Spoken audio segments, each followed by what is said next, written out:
Hello, Math 7 students. This is Utah Middle School Math Project 4.3c, Odds and Probability. This is a modified lesson of 4.3c. The main topic is odds and probability. We're thinking of it as part-to-part and part-to-whole ratios. To get started, your warm-up is to discuss what do you know about part-to-part and part-to-whole ratios. If you are given a part-to-part ratio, how do you change it to a part-to-whole ratio? And if I wanted to find the percent of population, would I need to use a part-to-part or a part-to-whole ratio? Talk over these things with your groups. If you're working at home and don't have anyone to talk about, make sure you're thinking through these, maybe writing your responses down. We'll talk about them together in a second. Pause the recording now. Okay, we're back to discuss as a class. What is the difference between a part-to-part ratio and a part-to-whole ratio?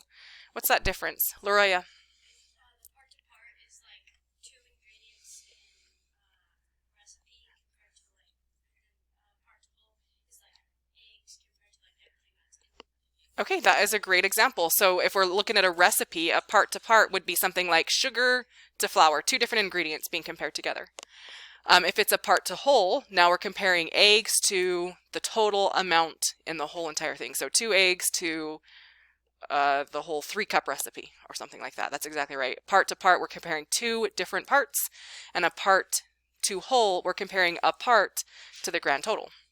So what if I give you a part-to-part ratio like 2 boys to 3 girls in the school? How can we change this part-to-part ratio into a part-to-whole ratio? What is it that I'm going to do? Oren?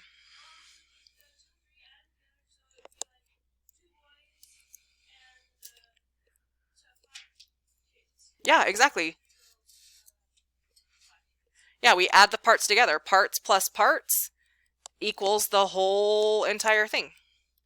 So if I'm giving you one part and a second part, we add those parts together and that is going to give me the whole amount. So I can then do 2 boys to a total of 5. We have to change the unit now. 5 kids, 5 students. Or we could also change it to 3 girls to 5 kids or 5 students. Okay, if I wanted to find the percent of the school that is boys, would I want to use a part-to-part or a part-to-whole ratio? So again, if I'm asking what percent of the school population are boys, is a part-to-part going to help me or a part-to-whole ratio? What's going to be better here? Cambria? Why a part-to-part?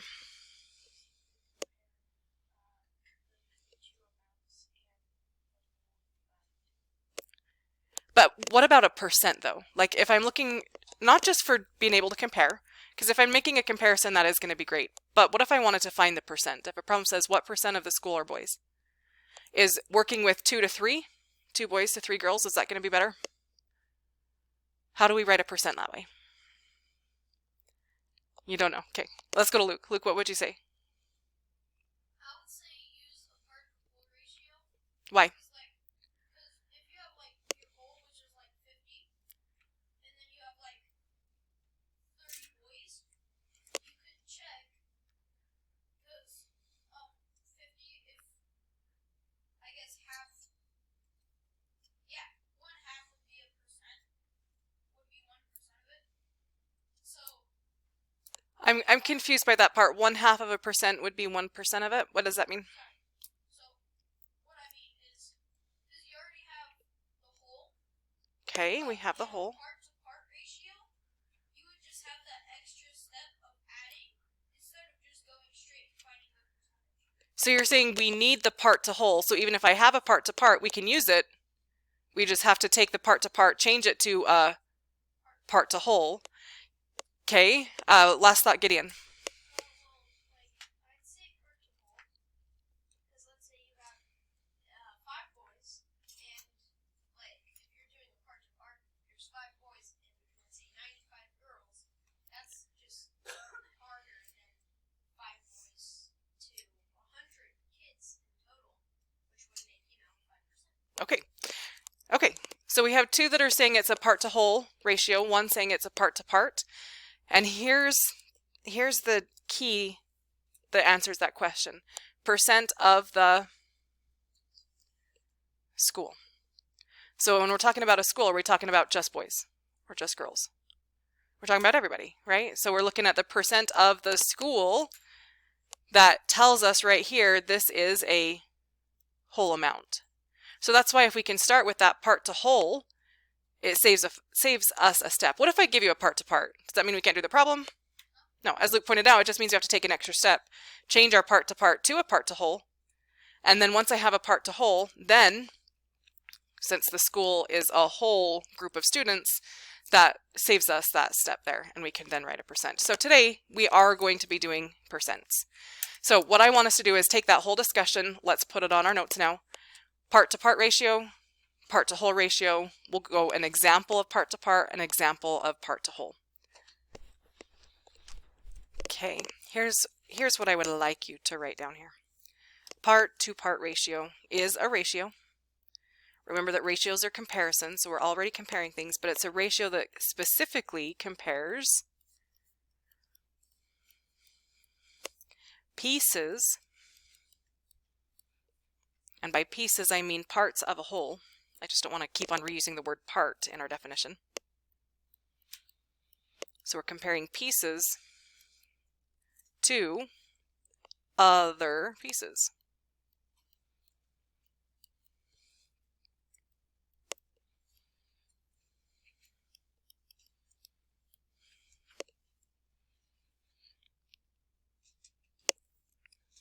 So again, we're comparing pieces to pieces, where a part to whole ratio is a ratio that compares pieces, again that would be parts of a whole,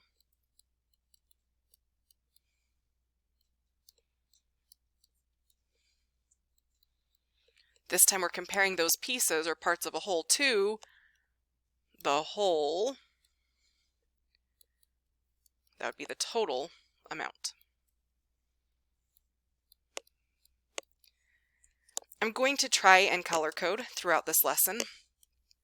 2 colors will work just nicely if you are into color coding. I'm going to be using red. Sometimes if there's a different problem, like up ahead we have a problem that's dealing with red and green, but I'm going to use red and blue for my 2 part colors. And if I mix red and blue in art, mixing red and blue, what do I get? Purple. So adding those together, I'm going to use purple to represent my whole amount. So we can kind of make sense of when we're dealing with part to parts and when we're dealing with part to wholes.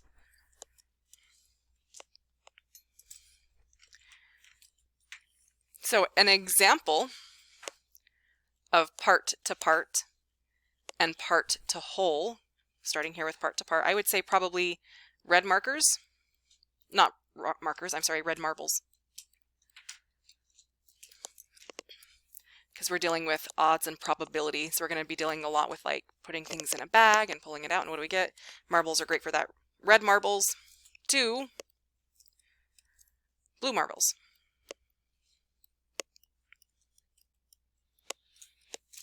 So there's 5 red marbles and 8 blue marbles in a bag.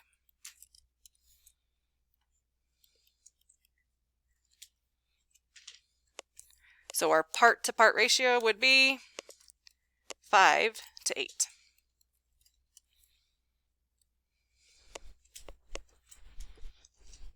Reusing the same information then, a part to whole ratio would be red marbles compared to all the marbles.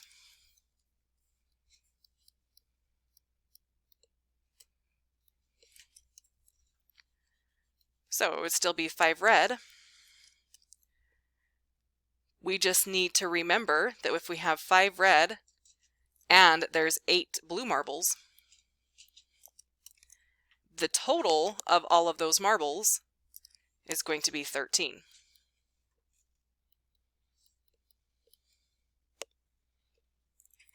So where did I get that 13? By adding up the pieces, and so therefore we have 5 to 13. Now, I've talked about this. This way of writing ratios is the very old-fashioned way, right? It's very elementary. It's very 6th grade. One thing that I think is really important to point out, even though in 7th grade we have written this in the more sophisticated way so that it looks like a fraction, we have written them like this. Is this a true fraction? Think about what a fraction actually means. I always think of pies when I think of fractions. So think about this as a pi. Compare it to this written in this sophisticated 7th grade way, 5 to 13, or 5 over 13, and think about that written as a fraction. So discuss the meaning of these. Which one is a true fraction? Thinking of pies, a pie being cut up, which one is a true fraction? Quick discussion with your groups.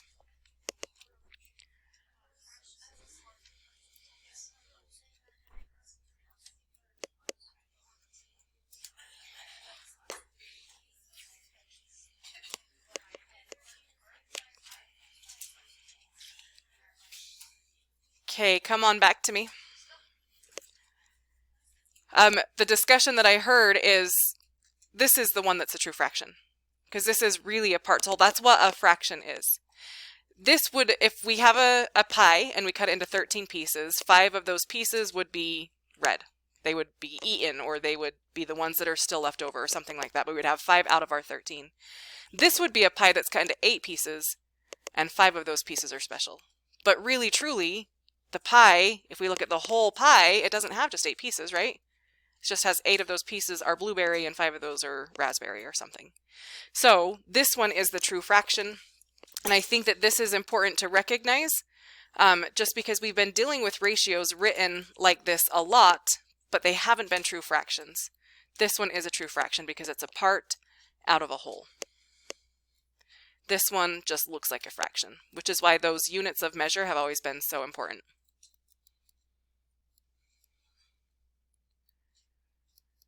And one last time, we already discussed this on the last page, if we're given a part to whole ratio, how are we going to change it back to a part to part ratio? And if we're given a part to part ratio, how do we change it into a part to whole? So part to part, what if all the information, part to whole, what if all the information I give you is this? 5 red marbles and 13 total marbles. How are you going to take that information and change it back into a part to part ratio? Quick discussion at your tables, and I'll start writing the example down.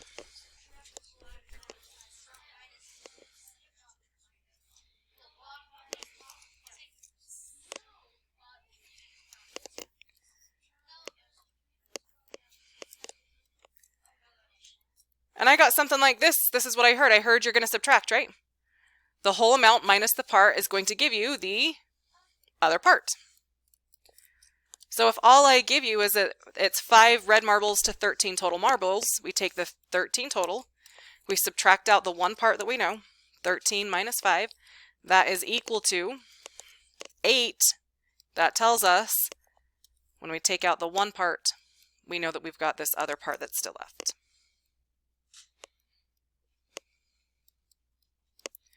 So once I know here's that one part that's red, I did some math calculations and figured out here's the other part.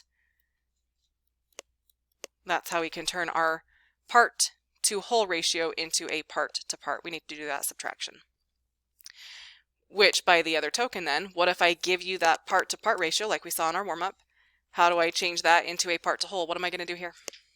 Luke? Yeah, we're going to use the inverse operation. So here I subtract, and here I'm going to do the inverse of that, which means I'm going to add. I'm going to add those two parts together. Part plus part is going to give us that whole or total amount. So I'll have 8 blue plus 5 red equals 13 total marbles. Once I have that, here's what's interesting. You can write 2 part-to-part ratios now. We can write, I think I said part-to-part when I meant part-to-whole. We can write 8 blue to 13 total. but that's just focusing on the blue marbles. I could focus just on the red marbles and write a separate ratio, 5 blue to the 13 total.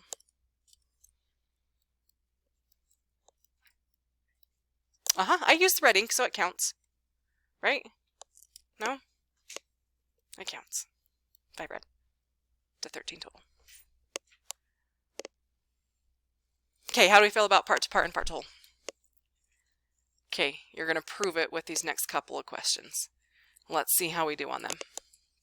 I'm not going to tell you necessarily if it's a part to part or a part to whole. You need to be able to read through it and really make sense of what it's saying and determine how to manipulate that information to ask the question that's being asked. Answer the question that's being asked. So Ginger and her brother Cal have red and green planting buckets in the ratio of 3 to 1. If there are 5 green buckets, how many red buckets are there? But then part B says Ginger and Cal bought more buckets because they have more to plant. They purchased the buckets in the same red to green ratio of 3 to 1. If they now have 28 buckets total, how many red and green buckets do they have? Once you have completed those, you can answer question C, how are the problems different? So pause the recording, give yourself a chance to work through these. We'll do it together, but pause it and give yourself a chance to work through those first on your own. Ready, set, go. All right, Ginger and Cal have red and green planting buckets in the ratio of 3 to 1, even though it doesn't specify, since it gives us the red first. I'm going to assume that the red is 3, and the green is listed second, so that second number is going to be the green buckets. So my ratio is 3 red to 1 green. Notice how I'm writing it. I'm writing it like a fraction, because throughout our whole last unit, when we wrote them, the ratios like this, it made it so much easier to manipulate, to play with the numbers, and to do all those things that we spent so much time doing. Okay, and it's asking, what if there's 5 green buckets? So now I know that there are 5 green, and I don't know how many red. It's asking how many red. Eyes on the screen, I just wrote a proportion, right? Remember what this is called. When we have a ratio equal to another ratio, we have written a proportion. So I have a proportion. Can we do this the old-fashioned way and say, I know how a 1 changes to a 5? Yeah, we can do it this old-fashioned way. It's not going to create a whole lot of extra work for us. However, I want you to recognize that we could do it the way that we practiced with yesterday's homework as well. What's happening to R? It's being divided by 5. How can I undo that? We can multiply by 5, right? So we can do it that way. For this problem, just because it's so easy to do this in our head without really having to think about it, let's just do it the old way. 1 times 5 is 5. So 3 times 5 is going to be 15 red buckets. R is equal to 15, or 15 red buckets. When I carefully read through this next problem, I see we still have the same information to start. We still have our 3 red buckets and our 1 green bucket, because they're buying it in the same 3 red, 1 green. They're buying these buckets in the same ratio, but the problem says if they now have 28 buckets total. Does that mean 28 red buckets? 28 green buckets? That means 28 total buckets, right? That's 28 total buckets. So that tells me right here that this is the whole amount. So I can't set up my ratio like this, because it's not comparing red to green, it's comparing red to the whole or green to the whole. The choice is yours, just like up here. Once I found that whole amount, I can set up 2 different ratios. So which one you decide to set up after that is up to you. But what I see with this is 3 red and 1 green, adding those up together, 3 plus the 1 is a total of 4 buckets.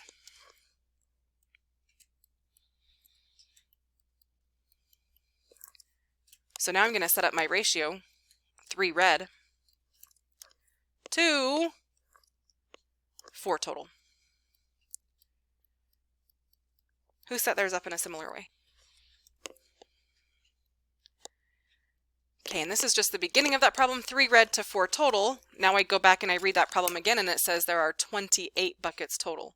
So I'm going to finish setting up the rest of that proportion, a ratio equal to a ratio, and I have 28 total buckets. We don't know how many red buckets. That is what we are trying to figure out. And again, these numbers play so nicely. you can recognize that it's just r being divided by 28, so we can solve that like a proportions statement.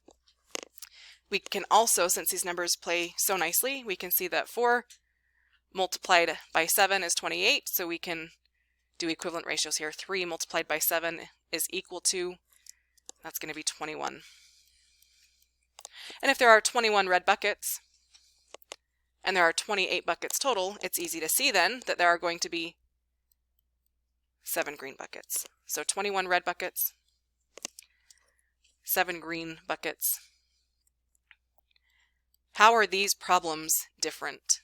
I think it was pretty clear that we had to take a second step in B, but why? How are the problems different? What's different about them? Let's see the hands. Not enough hands. Thank you. I haven't heard yet from Sophie today. Sophie. Exactly. A, the information was given to us as part to part, but it was asking a part to part question, so we didn't have to do anything with it. B was a part to whole, but was it given to us as a part to whole? How was the information presented to us? Part to part, yeah. So B was a part to part that we had to manipulate and change into a part to whole so that we could answer the question that was being asked. Great job on recognizing that. We're still solving proportions. We're still using these equivalent ratios, but now we need to pay attention to the units. Are they parts or are they wholes? Last one to solidify, and then we're going to change our conversation a little bit to odds and probability, but let's practice this one more time. Write proportion equations. So again, let's make sure we understand what that means. When we're writing proportion equations, I'm asking for a ratio equal to a ratio. We want to start by writing this statement out, just like we did with 4.3a. We focused on writing that proportion. Then we can solve it, but focus on that part first. Write proportion equations for finding the missing number. Use a model, table, or equation if necessary. In a group of 72 people, 2 out of every 9 people are left-handed. How many people are likely right-handed? Think about the information that's being given. Am I giving you part to part? Am I giving you part to whole? What do we have to do with that information to answer that question? We'll move on to B in a second, but let's focus just on A right now. So pause the recording as you give it a try, and students in class work with their groups. Ready, set, go. So 2A says write proportion equations to find the missing number. So somewhere on your page for that problem, I need to see something that looks like this. I know there's other ways of thinking about it, but we're also still trying to develop the skill of writing these proportions. So eventually I want to convert whatever way you've done it into writing it like a proportion as well. So in a group of 72 people, 2 out of every 9 people are left-handed. When I read that, I read 2 are left-handed out of 9 people total. That 9 people is a whole amount of the ratio. The 2 is a part. I had some students who then thought, okay, if 9 is a total and 2 of them are left-handed, how many of them would be right-handed? 9, yeah, 9, not 9. 7, yes. The 9 minus the 2, that would be 7 that are going to be right-handed. Why is that helpful? If I look, I can see it says how many people are likely right-handed. So with this information, before I even start trying to solve, I'm going to look at this a couple different ways. I can see 2 left out of a total of 9 people. It's a part to whole ratio. But I can also, I'm not saying these are equal, I'm just saying I can also write this as 7 right-handed people to 9 total people. Again, each of these are part to part ratio, or excuse me, part to whole ratios. We also can write 2 left, 2, 7 right. It represents the same exact information. This time though, instead of it being a part to whole, this one, I'm comparing pieces to pieces. This is a part to part. All of these versions are ratios that deal with the exact same information. So my question to you is, which of these versions is going to be the most helpful for answering this question? Keeping in mind we want it to be written as a ratio equal to a ratio, which of these is going to be the most helpful? Quick check in with your groups, because I'm approaching this problem probably a different way than you did. So check in, which one is going to be the most helpful?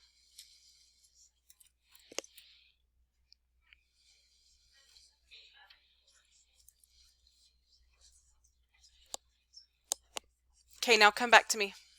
Which one is going to be the most helpful version of this ratio? Grant? Exactly.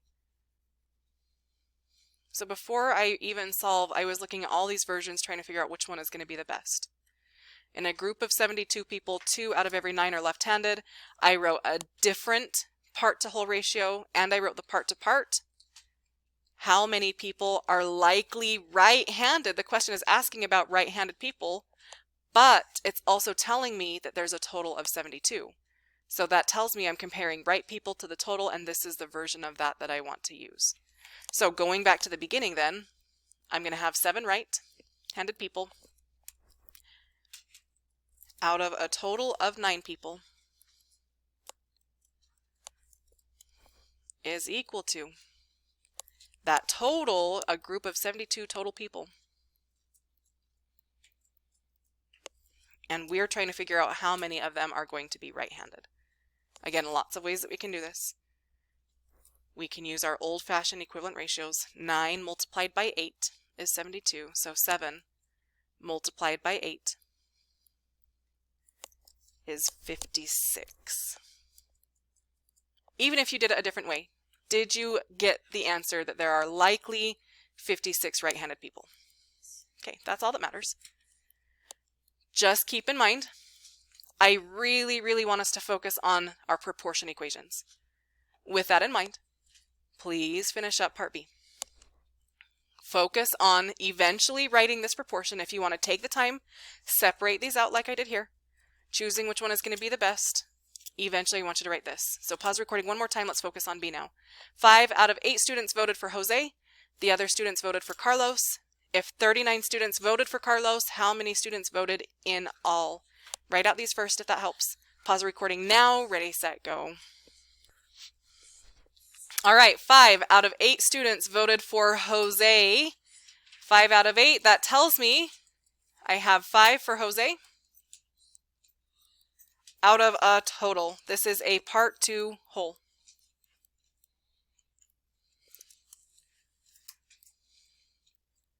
When I continue reading, actually, you know what, before I even continue reading, I want to interpret this a couple different ways. So if it's 5 for Jose, 8 total, I can write another ratio that's another part to part.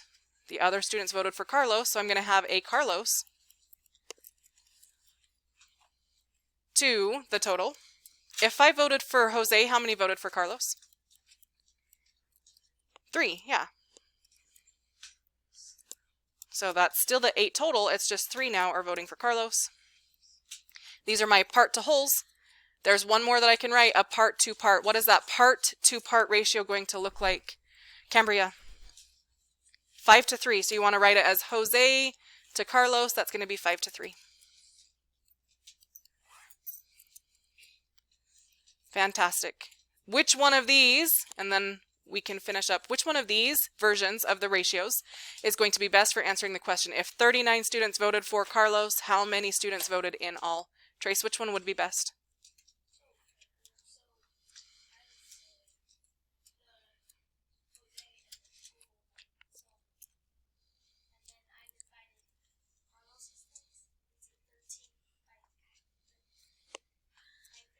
Okay.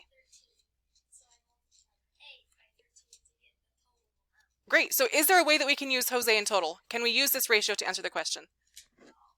Yeah. Is it going to be more work? Yeah. So instead of using the Jose one, let's read what the final problem is asking. If 39 students voted for Carlos, how many students voted in all? Trace, you could use the Jose to total. You want to know which one I want to use? The Carlos to total. Since that's what the question is asking, I want to use that one. So let's do that. Going to reuse that information. I'm just going to set this up as Carlos.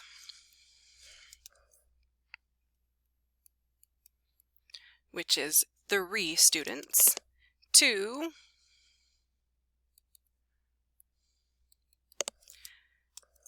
the total number of students, which is 8. And again, the information that it's giving me, if 39 students voted for Carlos, that's these 39 students right here. How many students voted in all? That would be the total that I don't know. And here is my proportion equation, my ratio equal to a ratio.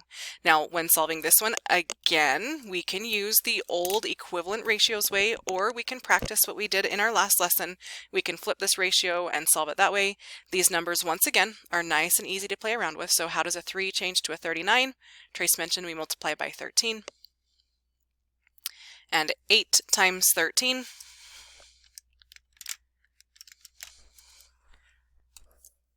is 104. So this would be 104 students voted in all.